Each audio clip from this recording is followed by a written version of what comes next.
नमस्कार, न्यूज़ 18 पंजाब हरियाणा हिमाचल देख रहे हैं आप। मैं हूं अमृत वर्दी। बुलेटिन की शुरुआत करते हैं बड़ी खबर के साथ। भारत चीन सीमा से ये बड़ी खबर सामने आ रही है। पूर्वी लद्दाख में एलएसी पर गोलीबारी की खबर मिल रही है। जहां सूत्रों के हवाले से ये बड़ी खबर कि 4 दशक बाद एलएसी पर गोली चलने की खबर सामने आ रही है। चीनी सैनिक घुसपैठ की कोशिश कर रहे हैं। हालांकि जब उन्हें रोकने की कोशिश की गई तो चीन ने फायरिंग की, ये भी सूत्रों की ओर से बताया जा रहा है।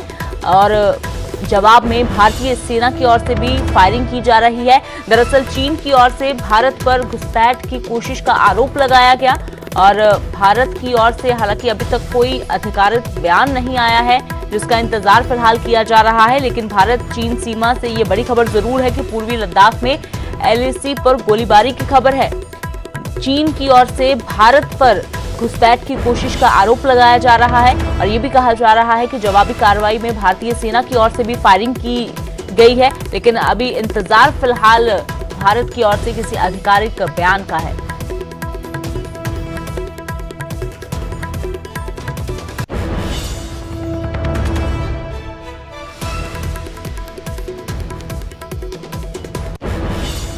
अगली बड़ी खबर का रुख करते हैं। बात करते हैं बॉलीवुड क्वीन कंगना रनौत की। क्या कंगना रनौत से डर गई है महाराष्ट्र सरकार? ये सवाल इसलिए क्योंकि पहले बीएमसी ने कंगना के दफ्तर में धावा बोला और अब कंगना रनौत को होम क्वारंटीन करने की तैयारी है। दरअसल 9 सितंबर को मुंबई जा रही है कंगना रनौत। एयरपोर्ट से उतरते ही उसको होम क्वारंटीन कर दिया जाएगा, ये सूत्रों के हवाले से पता चल रहा है। कंगना के हाथ पर होम क्वारंटीन का स्टैंप भी लगेगा। तो बता दें आपको कि शिवसेना और कंगना के बीच में जो तकरारबाजी चल रही थी, उसी के चलते कल केंद्र की ओर से Y+ सिक्योरिटी का ऐलान भी कंगना के लिए किया गया। इससे पहले हिमाचल सरकार भी अपनी बेटी को सुरक्षा देने की बात कह चुकी है और इस सब के बीच में कंगना ने ये चुनौती दी हुई थी कि वो मुंबई पहुंचेगी 9 तारीख को। अगर कोई इसको रोकना चाहता है तो वो रोक ले।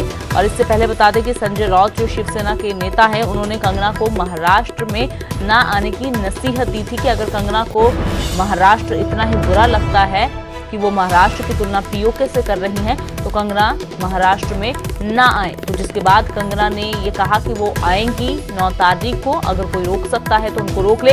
इसी तकरारबाजी के बीच में कल केंद्र की ओर से Y+ सिक्योरिटी भी कंगना को दे दी गई है। और लेकिन अब बड़ा सवाल ये है कि कंगना को होम क्वारंटीन किया जाएगा। एयरपोर्ट से उतरते ही उनके हाथ पर स्टैंप लगाने की भी तैयारी है।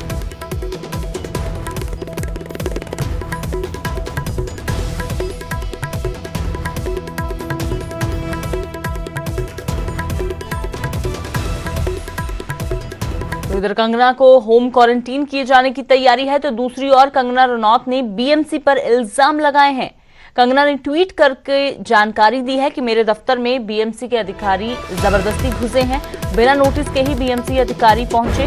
पड़ोसियों को भी धमकी दी जा रही है, ये कंगना ने बताया।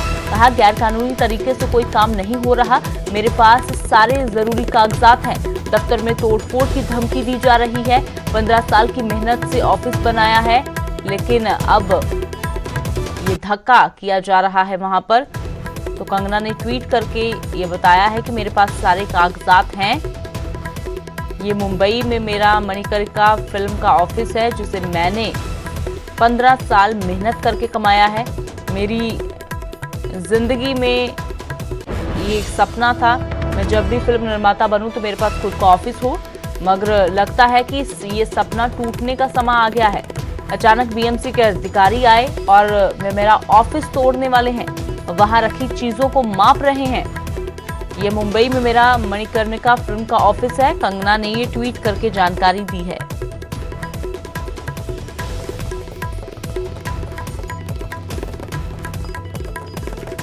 तो कंगना रनौत का एक तरफ जो बीएमसी ने उसके ऑफिस पर धावा बोला है, उसको लेकर बीएमसी पर सवाल खड़े किए हैं, तो वहीं पर अब कंगना को होम क्वारंटीन किए जाने की तैयारी है।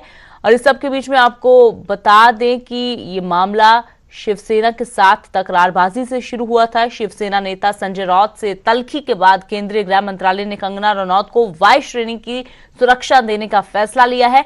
इसके लिए कंगना ने गृह मंत्री अमित शाह का आभार जताया, लेकिन कंगना पर अभी भी संकट मंडराता दिख रहा है।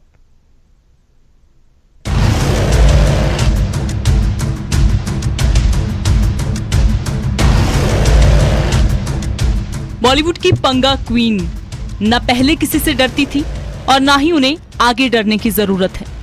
कंगना रनौत 9 सितंबर को मुंबई जाने के अपने फैसले पर अडिग हैं। लिहाजा केंद्र सरकार ने बॉलीवुड क्वीन को Y+ सिक्योरिटी दी है।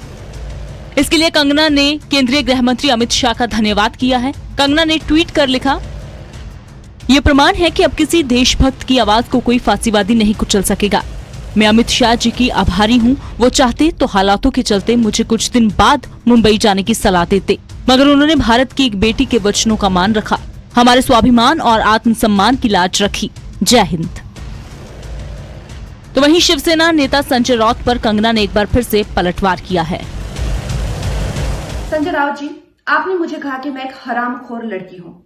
आप एक सरकारी मुलाजिम, एक मंत्री, आप तो जानते ही होंगे कि इस देश में हर दिन नहीं हर घंटे कितनी लड़कियों के बलात्कार हो रहे हैं, कितनी लड़कियों का शोषण किया जा रहा है, उनकी बॉडीज काट के ऐसी डाल के फेंक दी जा रही है, उनकी काम की जगहों पे उनको गालियां दी जा रही है, उनका अपमान किया जा रहा है, उनके खुद के पति उनके कान, नाक, मुंह, कान, जबड़े तोड़ रहे हैं। और आपको पता है इसका जिम्मेदार कौन है? इसका जिम्मेदार है ये जो मानसिकता आपने, जिसका भौंडा प्रदर्शन पूरे समाज के सामने, पूरे देश के सामने किया है, वो मानसिकता इसकी जिम्मेदार है। और इस देश की बेटियां आपको माफ नहीं करेगी संजय जी। आपने उन सब महिलाओं का शोषण करने वालों को सशक्तिकरण किया है, इस देश की बेटियां आपको माफ नहीं करेंगी। जब आमिर खान जी ने कहा था मुझे इस देश में डर लगता है, तब उनको किसी ने हरामखोर नहीं कहा, या जब नसीरुद्दीन शाह जी ने कहा था तब उनको किसी ने हरामखोर नहीं कहा।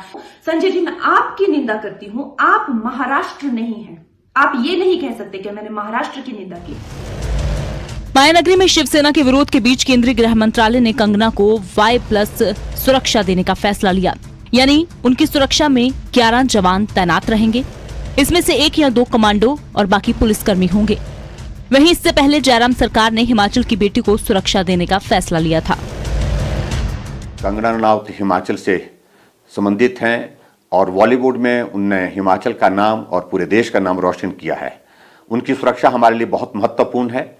उस दृष्टि से DGP को हमने आदेश दिए कि वो उनकी सिक्योरिटी थ्रेट की असेसमेंट करें, और उसके पश्चात हमने एक निर्णय लिया कि उनके निवास मनाली में हिमाचल प्रदेश पुलिस की ओर से सुरक्षा मुहैया करवाई जाएगी, और आवश्यक होगा तो जो प्रवास उनका होगा, जो टूर होगा, उसमें भी हिमाचल प्रदेश अपनी सुरक्षा देने के लिए तैयार है।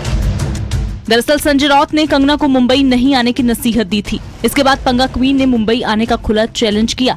मामला बढ़ता देख केंद्रीय गृह मंत्रालय ने एक्शन लिया ताकि मायानगरी में कंगना को सुरक्षा की चिंता न सताए। प्रदीप ठाकुर, न्यूज़ 18 शिमला।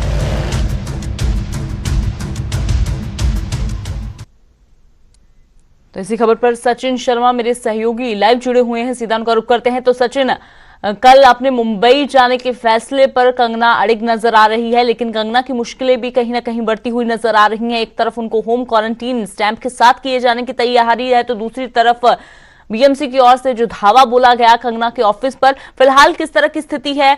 उनके घर पर कैसा माहौल है? क्या सिक्योरिटी जो कल Y+ उनको मिलनी थी फिलहाल उनको दे दी गई है? जी हाँ अमृत, देखिए अगर मैं बात करूं कंगना रनौत की, तो कंगना रनौत के घर पर जो है इसमें जो है हिमाचल पुलिस के वो जवान वहाँ पे जो है तैनात किए गए हैं। करीब 5 के करीब जो है ये जवान है जिन्हें वहाँ पे जो है तैनात कर दिया गया, और आज जो है कुछ देर के बाद जो है यहाँ पर जो Y+ जो सिक्योरिटी है वो भी यहाँ पर जो है पहुंचने वाली है। तो कहीं ना कहीं जो है पूरी जिस तरह की जो सिक्योरिटी की बात करें तो पूरी सिक्योरिटी जो है यहाँ पर कंगना के घर के बाद जो है तैनात कर दी गई। और इसके अलावा मैं बता दूं कि जो पिछले कल जो है यहाँ पर जो मेडिकल टीम है मनाली की, उनके द्वारा जो है यहाँ पर जो कंगना का जो है कोविड-19 टेस्ट वो भी लिया गया, और इसके साथ में जो उनकी बहन है रंगोली, उनका भी जो है कोविड-19 टेस्ट लिया गया, और उसके साथ एक और जो PA है उनका भी जो कोविड-19 टेस्ट यहाँ पर लिया गया। और आज इन सभी की जो है कोविड-19 जो है रिपोर्ट आने वाली है, और उसके बाद बताया जा रहा है कि जब ये यहाँ से जाएंगी तो वो जो कोविड-19 अगर इनकी नेगेटिव होता है तो यहाँ से जा पाएंगे। और जिस तरह, क्योंकि एक तरह से हम कह सकते हैं कि फिलहाल जो इनका जो ये जाने का प्रोग्राम है ये पूरी तरह से जो कोविड-19 टेस्ट की रिपोर्ट पर जो है यहाँ पर निर्भर करता है। हालांकि जिस तरह यदि ये मुंबई यहाँ से जाती तो वहाँ पर भी अगर ये 7 दिन से ज्यादा रहेंगी तो इन्हें वहाँ पर जो है क्वारंटाइन होना पड़ेगा। यदि ये 7 दिन के अंदर जो है वापस आती तो इन्हें क्वारंटाइन होने की यहाँ पे जरूरत नहीं है। इसलिए मैं बता दूं कि जिस तरह जो है कंगना रनौत जो है लगातार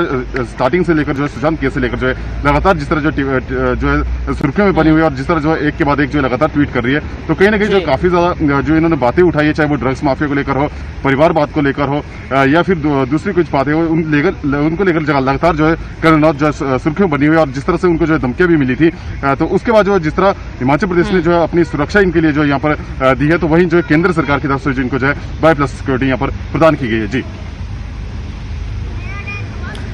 जी सचिन, शुक्रिया फिलहाल इस तमाम जानकारी के लिए। तो फिलहाल कंगना को हिमाचल सरकार की ओर से हिमाचल के भीतर सुरक्षा दे दी गई है उनके घर पर, और कुछ ही देर में बाय+ सिक्योरिटी जो उनको 11 जवानों की मिलेगी वो भी पहुंच जाएंगे।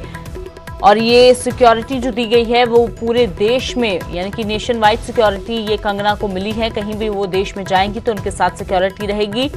लेकिन अब कोविड टेस्ट कल जो कोरोना का किया गया है कंगना का और उनकी बहन का, फिलहाल आज उसकी रिपोर्ट आएगी, तो सभी की नजरें फिलहाल इस रिपोर्ट पर टिकी हुई है, क्योंकि नेगेटिव रिपोर्ट आने के बाद ही कंगना को ट्रैवल की इजाजत मिलेगी।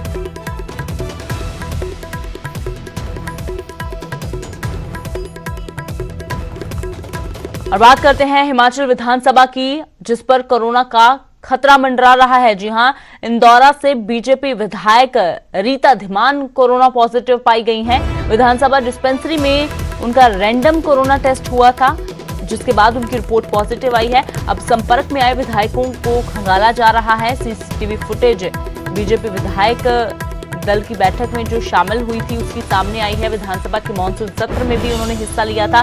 तो कल ही विधानसभा का मानसून सत्र जो शुरू हुआ है, जो 18 सितंबर तक चलेगा, लेकिन उसके पहले ही दिन ये खतरा हिमाचल विधानसभा पर मंडराने लग गया है कोरोना का। तो फिलहाल रीता धीमान के संपर्क में आने वाले विधायकों की भी अब जांच दोबारा से की जाएगी।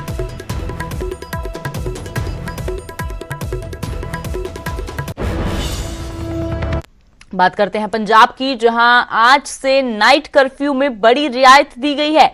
अब 7 बजे की बजाय रात 9:30 बजे से शुरू होगा कर्फ्यू, जो सुबह 5 बजे तक जारी रहेगा। और अब रात 9 बजे तक सभी दुकानों को खोलने की छूट दे दी गई है। और शनिवार का वीकेंड लॉकडाउन भी खत्म कर दिया गया है। पंजाब में अब सिर्फ रविवार को ही वीकेंड लॉकडाउन रहेगा।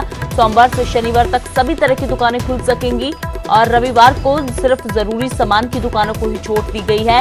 पंजाब भर में होटल और रेस्टोरेंट को भी बड़ी रियायत देते हुए हफ्तों में 7 दिन खोलने की इजाजत दे दी गई है। और अब रात 9 बजे के बाद होम डिलीवरी की इजाजत भी दी गई है। तो ये बड़ी रियायत जरूर दी गई है, क्योंकि दुकानदारों की ओर से लगातार जहां पर वीकेंड लॉकडाउन का विरोध किया जा रहा था, तो वहीं पर अपनी दुकानों को खोलने का समय बढ़ाने की भी मांग की जा रही थी। तो अब नाइट कर्फ्यू शाम 7 बजे से नहीं बल्कि 9:30 से शुरू होगा और दुकानें 6:30 नहीं बल्कि 9 बजे बंद होंगी। फैसला मुख्यमंत्री जी ने ऐलान किया है कि हुण लॉकडाउन सैटरडे संडे की जगह सिर्फ संडे वाले दिन लॉकडाउन रहेगा ते सैटरडे जिहड़े 6 बजे दुकानां बंद होणगियां हुण उन्हां दा टाइम 9 बजे तक कर दिता गया है। ते सो हुण हफ्ते का एक दिन लॉकडाउन रहेगा और सैटरडे लॉकडाउन नहीं होएगा और 9 बजे तक दुकानां लगातार सारे दिन खुलदियां रहणगियां। तो वहीं चंडीगढ़ से सटे मोहाली को भी बड़ी रियायत मिली है। चंडीगढ़ और पंचकुला से सटे होने के चलते ये रियायत मिली है कि मोहाली में अब ट्राई सिटी के नियम ही लागू होंगे। मोहाली में वीकेंड लॉकडाउन और नाइट कर्फ्यू खत्म कर दिया गया है। मोहाली में 7 दिन दुकानें खोलने की इजाजत दी गई है। बता दें कि केंद्र की ओर से जब गाइडलाइंस जारी की गई तो उसके बाद चंडीगढ़ में नाइट कर्फ्यू भी खत्म कर दिया गया और वीकेंड लॉकडाउन भी पहले ही खत्म कर दिया गया था। और उसी के तर्ज पर अब चंडीगढ़ से सटे मोहाली, क्योंकि ट्राई सिटी का हिस्सा है चंडीगढ़, पंचकुला और मोहाली, इसीलिए अब पंचकुला और चंडीगढ़ में जिस तरह हफ्ता भर दुकानें खुल रही हैं उसी तरीके से मोहाली में भी खुलेंगी और वीकेंड लॉकडाउन भी यहां पर खत्म कर दिया गया है और साथ ही नाइट कर्फ्यू भी।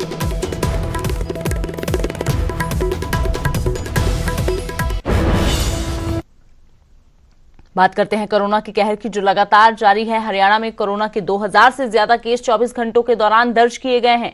23 मौतें हो गई हैं। कुरुक्षेत्र में 3, कैथल, पंचकुला, करनाल में 2-2 मौतें हुई हैं। गुरुग्राम, अंबाला, में 2-2, फरीदाबाद में 1 मौत हुई है। रोहतक, पानीपत, हिसार, महेंद्रगढ़, सिरसा में भी 1-1 मौत हुई है। हरियाणा में कुल मामलों की अगर बात की जाए तो 78,773 मामले हैं और 829 मरीजों ने दम तोड़ा है अब तक। फरीदाबाद में 270 और गुरुग्राम में 147 नए मामले सामने आए हैं। करनाल में 206, अंबाला में 188, जींद में 176, सोनीपत में 128, पानीपत में 120, रेवाड़ी में 110, कुरुक्षेत्र में 115, सिरसा और यमुनानगर में 106 मामले। अब तक अगर बात की जाए कुल मामलों की तो कुल मामले अगर बढ़ रहे हैं तो वहीं पर रिकवरी रेट भी बढ़ रहा है।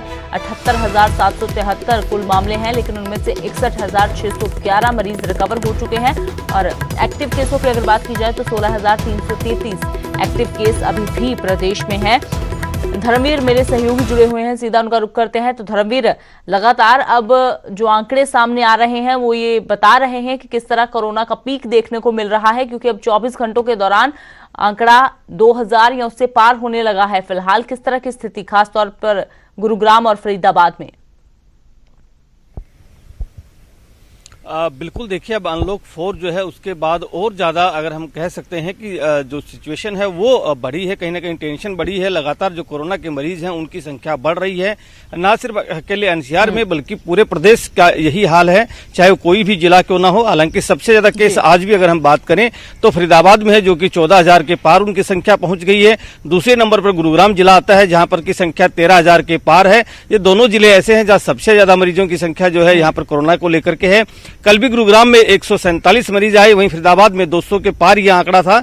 अगर मौत की बात करें तो कल फरीदाबाद में 1 मौत हुई और गुरुग्राम में 2 लोगों ने अपनी जान गंवाई। लेकिन अगर मैं बात करूं गुरुग्राम की तो पिछले एक सप्ताह में 1555 मामले जो है वो सामने आए हैं, जो कि अपने आप में ये बता रहे हैं कि रोजाना की जो एवरेज है वो 200 के पार है। हालांकि उससे पहले लगातार 2 महीने तक जो कोरोना के मरीजों की संख्या है वो लगातार कम हुई थी और कहीं ना कहीं ये लग रहा था कि कोरोना जो है वो काबू में है और रिकवरी रेट भी 92% के आसपास जो है पहुंच गया था। लेकिन अब दोबारा से गुरुग्राम में जो रिकवरी रेट है उसकी जो वो गिरा है और उसका अब 86% जो है रिकवरी रेट है और लगातार जो मरीज हैं वो बढ़ रहे हैं। तो कहीं ना कहीं अब ये कह सकते हैं कि अनलॉक 4 में भी जिस तरह से अब चीजें खुली हैं, खासतौर से अब कल से जिस तरह से मेट्रो भी ओपन हो गई है एनसीआर के हिस्से में, तो अब माना यही जा रहा है कि कहीं ना कहीं ये संख्या और ज्यादा बढ़ सकती है। इसलिए जरूरी है कि जो लोग हैं वो कम से कम सावधानियां बरतें। जी धर्मवीर, बिल्कुल कुछ दिनों की राहत बेशक जरूर नजर आई थी जब आंकड़ा कम होने लगा था, खासतौर पर गुरुग्राम और फरीदाबाद में, लेकिन एक बार फिर से धमाका हो रहा है। अब 300 के पार एक शहर से मामले जब सामने आ रहे हैं तो जैसे आपने बताया कि रिकवरी रेट भी, उसकी रफ्तार भी कम हो रही है। शुक्रिया धर्मवीर इस तमाम जानकारी के लिए। तो जैसे जैसे रियायतों को बढ़ाया जा रहा है वैसे वैसे मामले भी बढ़ते हुए नजर आ रहे हैं। हरियाणा में 78,000 के पार कुल मामले हो चुके हैं।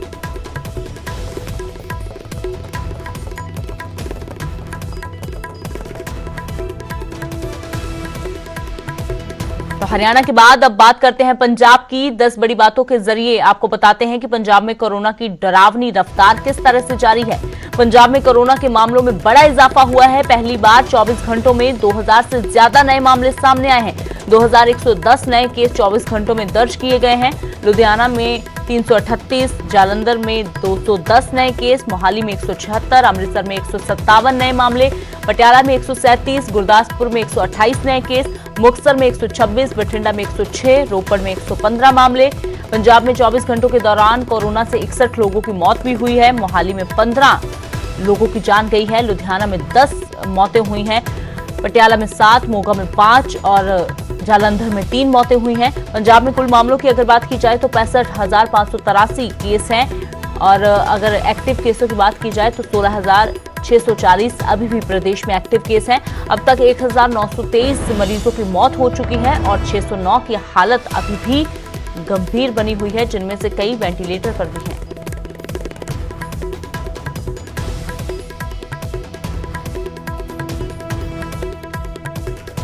बात करते हैं फरीदाबाद की, जहां बेरहम बहू का सितम देखने को मिला है।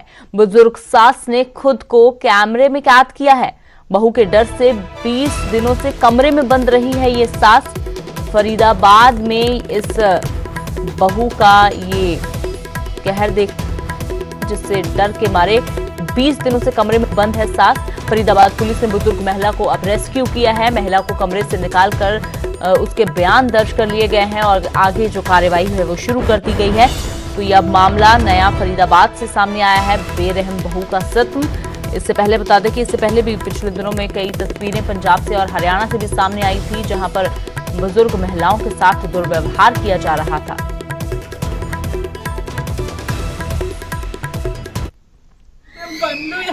किसने बंद किया आपको? मेरी बहू ने बंद किया है। बहू ने बंद किया हुआ है? कब से? 17 तारीख से यही मैं बंद में। क्यों बंद किया हुआ है आपको? नो कह रही है घर में रोया, घर में रूमी। तुम्हारे अंकल ने मैंने तगादा लेके बनाया हुआ बेटा है, जबरदस्ती रहना चाहो किराए पे रही वहाँ पे जबरदस्ती है। मेरे डरे आई है, नो कह रही है करे जा मैं चक्कू मार दूंगी। तो खाने वालों को देती है? खाना वालों को देती है? वो खाने को खाना भी नहीं देती है? करके खा ले। हाँ आप करके खा ले। आप खुद बना के खाते हैं? हाँ बेटा, कई कई दिन 2 रोटी बना लूँ तो एक खा लूँ, रोटी ना बनाऊँ तो जाऊँ बेटा। अच्छा, आपके पति को भी मारने को धमकी देती है? हाँ धमकी दे रखी है, नहीं आते वो। एक दिन रस्सी में बांध के 20 दिन पहले वो दे गए थे, खाना दे गए थे, दवाई दे गए थे। दवाई? हाँ रस्सी में बांध के खींची थी, उस दिन ये खुला हुआ था। अच्छा, उस दिन का नहीं रहा होगा उन बातों ने, तो बस उस दिन के बाद।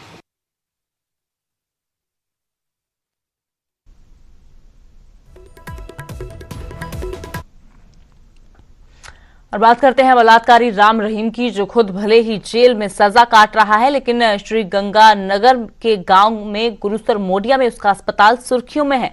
दरअसल अस्पताल प्रबंधन पर स्टाफ नर्सों ने संगीन आरोप लगाए हैं और अब मामला पुलिस की चौखट तक पहुंच चुका है। शास्त्रनाम जी हॉस्पिटल में हम काम करते हैं, हम सारी नर्सें हैं। ये हमारे कमरे हैं, प्राइवेट कमरे दिए गए हैं। कई दिनों से हमारे रूम में छेड़खानी करने लड़के आते हैं। कई बार हमने शिकायत भी दर्ज करवाई है, लेकिन इसका कोई कार्रवाई नहीं की गई। इन दोनों बहनों को ये उन नर्सों का दर्द है जो निस्वार्थ अस्पताल में मरीजों की सेवा करती हैं। सच्चे मन और सच्ची लगन से उनकी सेवा कर उन्हें अस्पताल के बिस्तर से उठाकर घर जाने के लिए अपने पैरों पर खड़ा करती हैं। जिन्हें लोग अस्पताल में सिस्टर कहकर बुलाते हैं, लेकिन इनका दर्द सुनिए। कैमरे लगाए जाते हैं, वॉशरूम में भी पहले कई बार कैमरे लगे हैं। 15 जुलाई की रात को मैं और ये रूममेट है शुभप्रीत, और ये रूममेट है, हम दोनों हमारे उसके अंदर कमरे में आए गए हैं। कमरे में आने के बाद रात को हमारे कमरे जब कमरे में कोई आया है, जब हमने वहाँ जांच की, उस टाइम उन्होंने बोला कि कैमरे खराब है, हम जांच नहीं कर सकते। आए दिन हमारे साथ छेड़खानियाँ होती है, बदतमीजियाँ होती है, मेल स्टाफ हमें टॉर्चर करता है। आरोप राम रहीम के अस्पताल पर है, जो श्री गंगानगर के गांव गुरुसर मोडिया में है, जहां धन धन सतगुरु अस्पताल की नर्सों ने अपनी व्यथा बयां की है। नर्स अस्पताल प्रबंधन और मेल स्टाफ पर छेड़छाड़ और बदतमीजी के संगीन आरोप लगा रही हैं। इतना ही नहीं, उनके कमरे और वॉशरूम में हिडन कैमरे लगाने तक के इल्जाम है। जो ये काम करता है सुरिंदर है, राजिंदर है और वीरपाल है। पलटो बेड पलटो, बेड पलटो।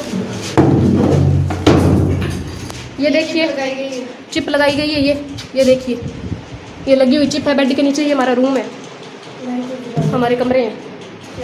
बेड पलट दे, बेड पलट दे। ये देखिए चिप लगाई गई है। पीड़ित नर्सों ने अब वीडियो वायरल कर इंसाफ की मांग की है।